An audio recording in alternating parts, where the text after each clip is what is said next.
Welcome to Quality Time with MoreSteam. I am your host, Dan Swartout. In this episode, we continue our discussion with Alan Payne, the author of Built to Fail, the inside story of Blockbuster's inevitable bust. At the end of our last episode, episode 3, I left a little bit of a cliffhanger, and we're going to jump right back into the discussion with Alan Payne to resolve that cliffhanger now.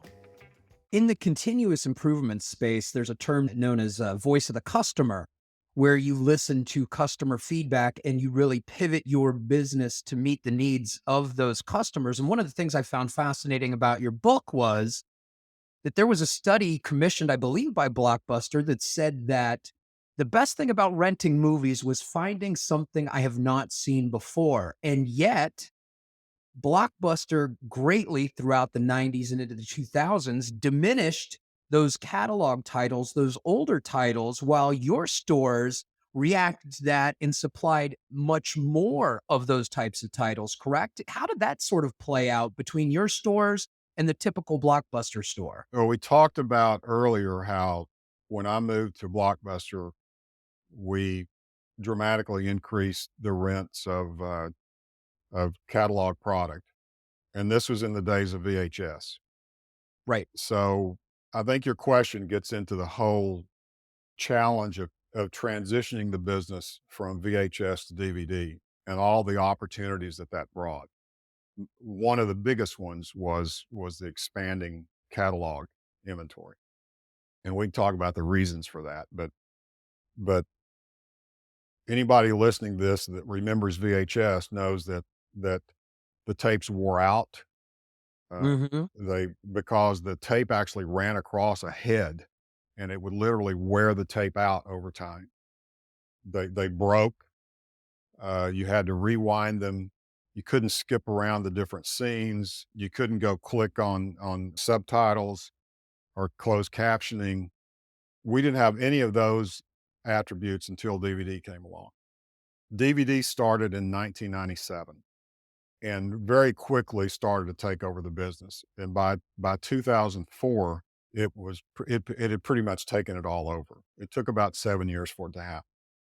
Blockbuster, even though it was never that serious about renting catalog, uh, that got even more diminished when they transitioned into DVD. And it's, I believe it was probably, if you look back at all the mistakes that Blockbuster made, I believe it was the biggest one they ever made because we all had this massive challenge of moving a VHS customer to DVD the moment they bought their DVD player because it was such a superior product that the moment they came in the store, they wanted everything that they had enjoyed in VHS now in DVD. So there was a period of time there where we had to have equal emphasis on the new DVD customer as we did our old VHS customers. It was a massive Right. challenge in the business. We took it extremely seriously because we knew that customer would potentially drift away if we didn't satisfy them the moment they bought that DVD player. So we treated that customer totally different than a VHS customer. The moment they walked in the store after they bought a DVD player, they lost all interest in VHS, and it was obvious to us. So Right. we immediately split the stores into a VHS side and a DVD side because we knew that the customer, a DVD customer, that's all they were interested in anymore. So that's how we did it. Blockbuster did it exactly the opposite. They mixed it all together, which created confusion and it created this false sense of security that Blockbuster had the inventory customers wanted. But the thing is, once they bought the DVD player, they didn't want the old VHS of Godfather or whatever. They wanted the DVD. And Hmm. Blockbuster really believed, I don't know how they got to this conclusion other than fooling themselves, but they believed that the customer was format agnostic. And those were the exact words they chose to use with us. They tried to convince us that for older product, customers really didn't care if it was in DVD or VHS. And to us, that was just complete insanity. So we never treated it that way. We've transitioned our inventories to DVD in a very aggressive way. And by the time we had transitioned over fully to DVD, our catalog inventories were about twice the size they were in VHS. Blockbusters was the exact opposite. Their DVD inventories were about 50 to 60% the size of the VHS inventory, which to me Mm. was just a screaming obvious reason their sales were declining while we were transitioning from VHS to DVD. But Wall Street was looking at it totally differently. They were assigning all kinds of blame to other things, and Blockbuster was happily, falling in line with that. But to us, the reason Blockbuster sales started to decline before their time was because of the flaw of the failed transition from VHS to DVD. But the typical Wall Street analysts never saw that part of the business. You mentioned the challenges that came with the transition to DVDs, but I also believe that there was a tremendous opportunity as well because instead of paying $80 for a movie, now you're paying 15 to 20. So you can get more money and more revenue and more margin out of a single copy, correct? Oh yeah, in fact, well, let's tell the truth here. The studios did it to put us out of business. The studios never thought they were getting their fair share of the rental business in the VHS days. So when DVD came along, it was this great new format. And keep in mind that music CDs had already uh, Mhm. come along. So and the music business enjoyed a huge growth in the business when CDs came along. The movie studios thought they could do something similar to that with DVD, so they decided that they were going to go straight to the consumer with it. So instead of bringing out most of the VHS at 60 and $70, knowing that it wasn't going to sell and it was really a rental price, which it was called back then. Uh, Uh-huh. DVD came out at a suggested retail of around $20, a cost of around 15 to $16. So overnight, our product cost for most new releases went from $70 to about $15. Wow. And now it was done to move the customers away from rental to buying. And it worked on one front because they were buying about 3 times as many movies as they did in VHS as it turned out. But rental stayed relatively flat. In fact, it grew some in those years. So we were presented with this unbelievable opportunity to increase profit and make the experience for customers better at the same time. We could increase the availability of new releases dramatically, and we could improve our profits at the same time, which was important because we all knew that the business was going to decline at some point because there was all kinds of threats out there. We just didn't know where exactly they were going to come. But it was Mhm. important to establish a higher margin business. We did that. Blockbuster did. As you've already talked a little bit about the transition to DVDs and how you managed that. There were some things that Blockbuster did on a company-wide scale, and before I get to that, I do wanna go back to what you mentioned about being format agnostic. I was an early adopter of the DVD. We got our first DVD player in 1999, and I do not believe I ever once rented or purchased a VHS tape after getting my DVD player. So when I read that in your book, I was truly floored that this was the thought process from somebody who went through that. And when I got those DVDs, and even at the time, those early DVDs, the special features weren't as elaborate as they would become, but I'd still want to watch the trailers or I'd want to watch a little behind the scenes Yeah. making of, or maybe there was a alternate commentary. There were so many things on the DVDs that you just couldn't get on VHS tapes. Yeah, and large screen televisions were getting more popular at the time, and so the quality of the video and also the audio were just superior to anything Mhm. that we ever had in VHS. So yeah, I it to this day I think it's what sent Blockbuster into decline. And as problems continued to mount, instead of addressing the fundamental issues of what do our stores need to have in them, and at what price should they be at, and how and what should the rental terms be, uh, those were the issues that were most important to me at the time.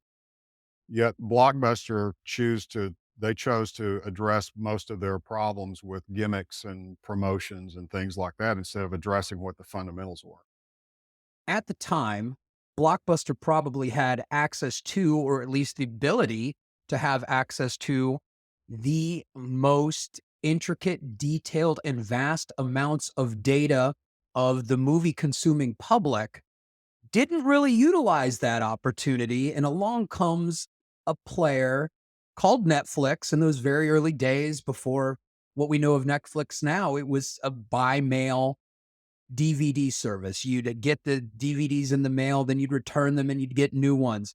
And unlike Blockbuster, which had vast amounts of data and information, Netflix had just a small amount, but was able to utilize that in ways to really please their customers and grow the business, right? Yeah, I think it's really important to think about the kind of data that Blockbuster had that had never existed before. Mhm.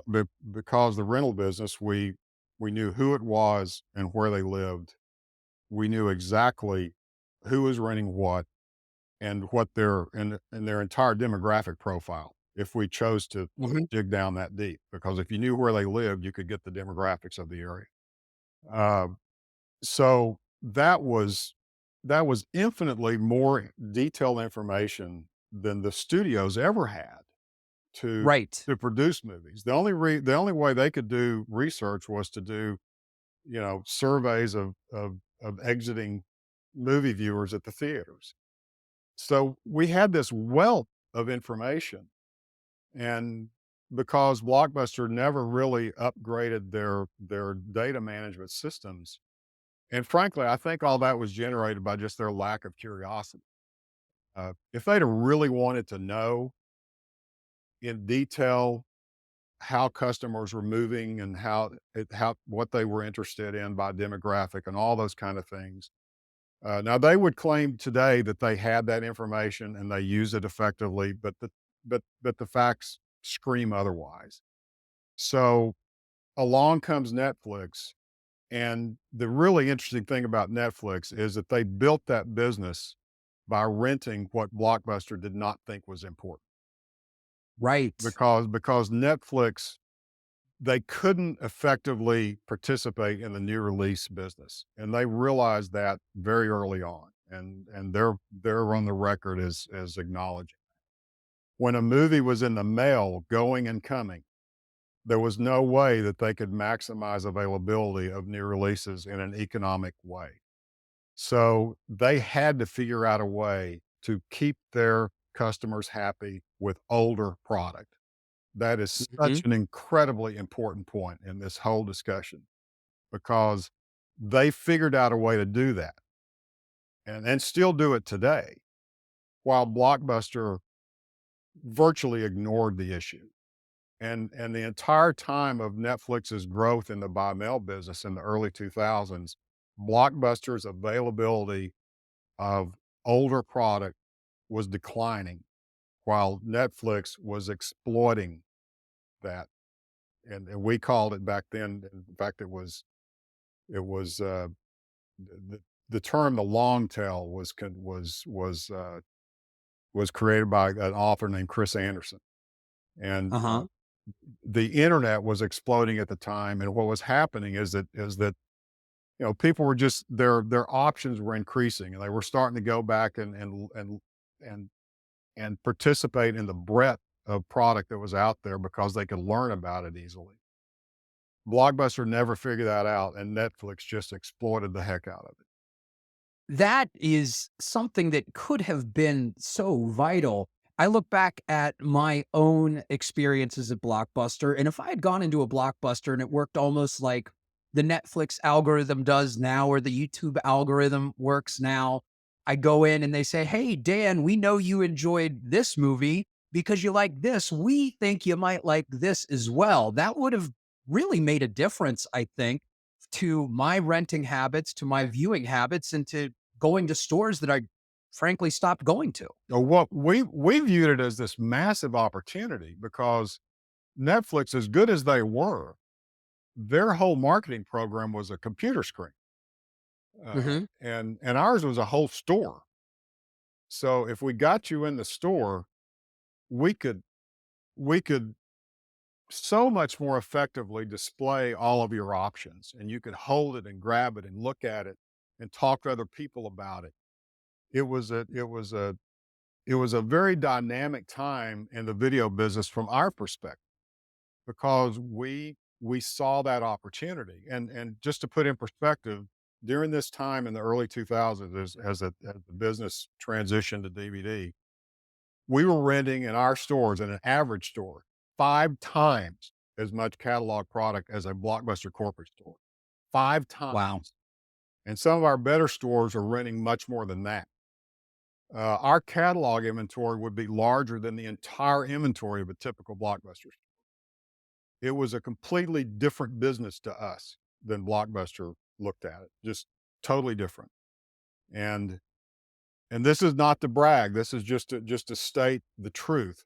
From 2000 to 2007, which was the time frame in which Blockbuster, uh, made the when the business really transitioned exclusively to DVD, Mhm. we tripled the profit in our stores, and Blockbusters declined by probably 75% during that same time. And there's all kinds of reasons why. And in 2007, they were very, very close to bankruptcy, and 3 years later actually filed.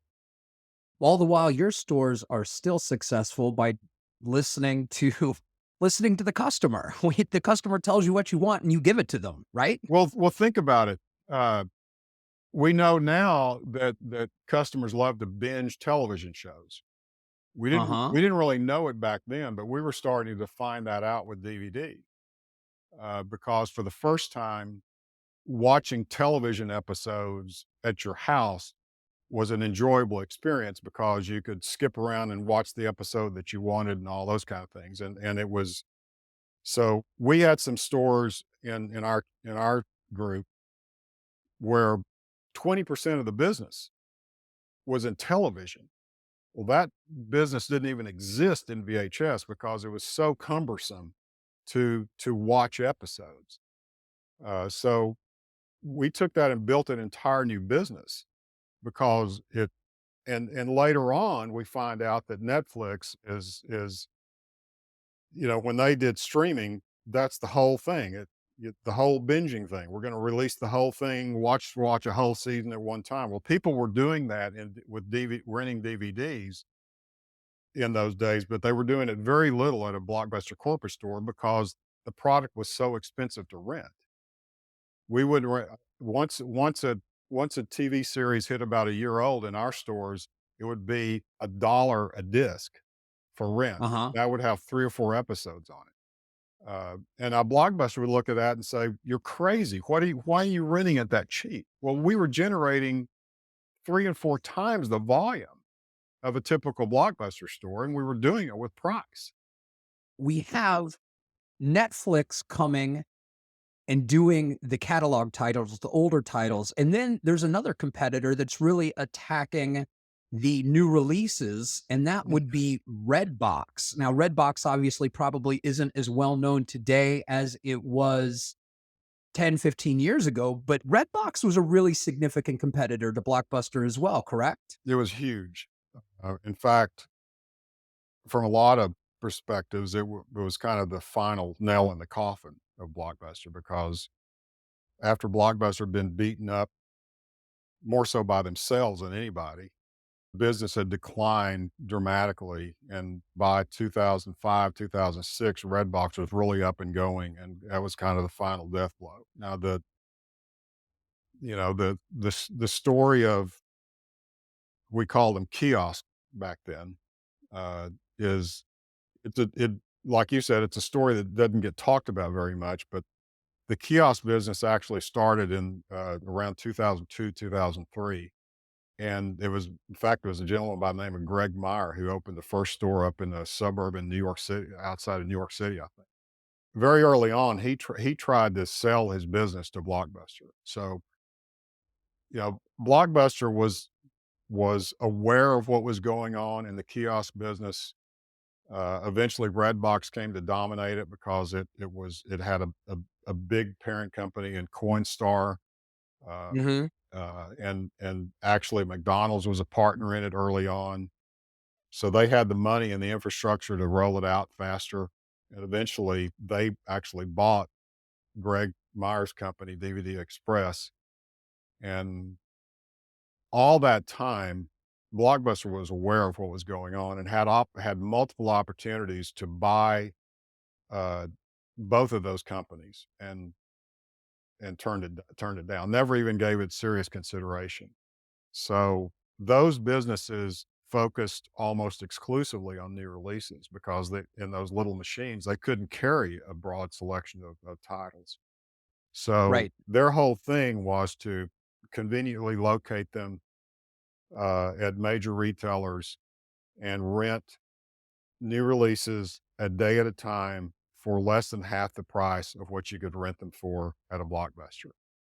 And it worked unbelievably well.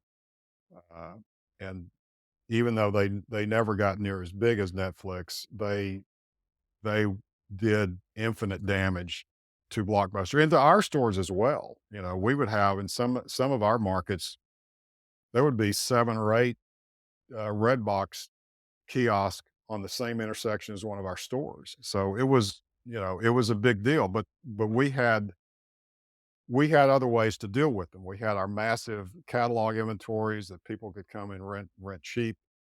In fact, cheaper than Redbox prices, and we dealt with them a lot more effectively than Blockbuster corporate did. I think the story of Blockbuster, and of course, have you seen the movie about the last Blockbuster, or have you visited the last Blockbuster? Oh yeah, I'm in that movie. Uh, Fantastic. for a little bit, and yeah, I know a lot about that Blockbuster. I've got some stuff that's in it that I loaned the owner. Uh, Another story, but yeah, he's done a fantastic job of keeping that store going with the cooperative landlord, and he most of his business is in selling Blockbuster paraphernalia now. It's not in rental. He still does rent movies, but that's not the majority of the business anymore. Thanks, Alan. We'll be right back after this brief message. MoreSteam is the leading global provider of online training, certifications, and technology for Lean Six Sigma. We work with individuals, universities, and businesses, large and small, to provide proven solutions that are right for them. From interactive training to process improvement software, we are here to help you work as efficiently and effectively as possible. Visit moresteam.com to learn more. And we are back with Alan Payne. I think that there's so much nostalgia and sentimental feelings for Blockbuster because it brings back such great memories.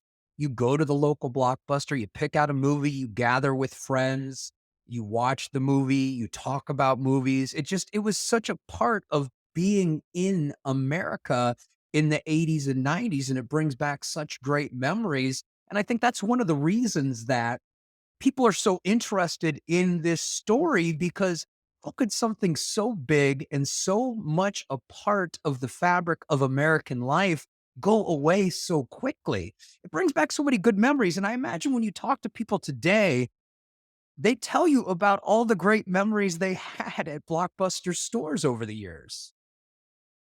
They do, but I'll tell you, even in those days that when we were when we were starting to close some stores, every time we would close a store, uh, customers come in and go, "Oh, so sorry to see you're shutting down," and every that, and we would always ask them that, "Well, when was the last time you've been in?" Well, in a lot of cases, they hadn't.